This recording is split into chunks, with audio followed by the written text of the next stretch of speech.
This is a bench I showed y'all a while back that I got from Goodwill. And I am about to paint it in the Crackle technique. So I just put some black paint on here. I'm just using acrylic, which acrylic is not the best paint for this technique. But I'm hoping, since I'm not using acrylic as my top layer, that it'll be okay. You want to paint your piece in a dark color as your base coat. So after you get your base coat on there, you're going to either want to just let it dry, naturally, or you can use a heat gun like this one, or a hair dryer or something to help it along. But the base coat has to be dry before you do the next step.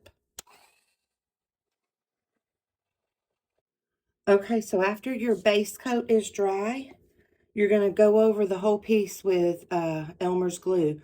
But you need to work in sections that are manageable, because you're going to apply some glue, and then I'm going to use my dryer to get it to where it's kind of dry on the top layer of the glue, but not all the way through.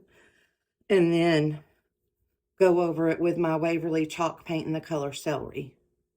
I'm just going to start with the glue, and you want it pretty thick. You don't want it real thin.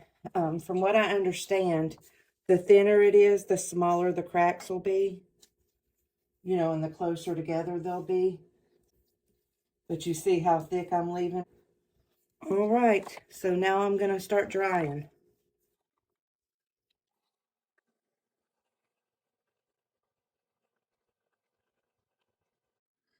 Okay, this is what it looks like after I've dried it some. And so now I'm going to go in with my Waverly chalk paint in the color Celery.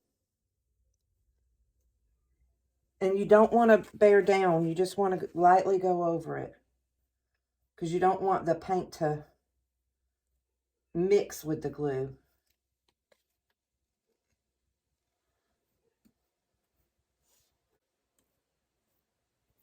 So just kind of glide your brush over it.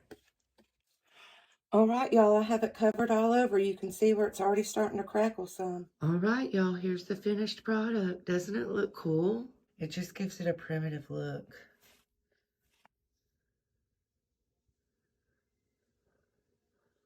So, I'm trying to show it to y'all from all angles. I love the way it turned out, though.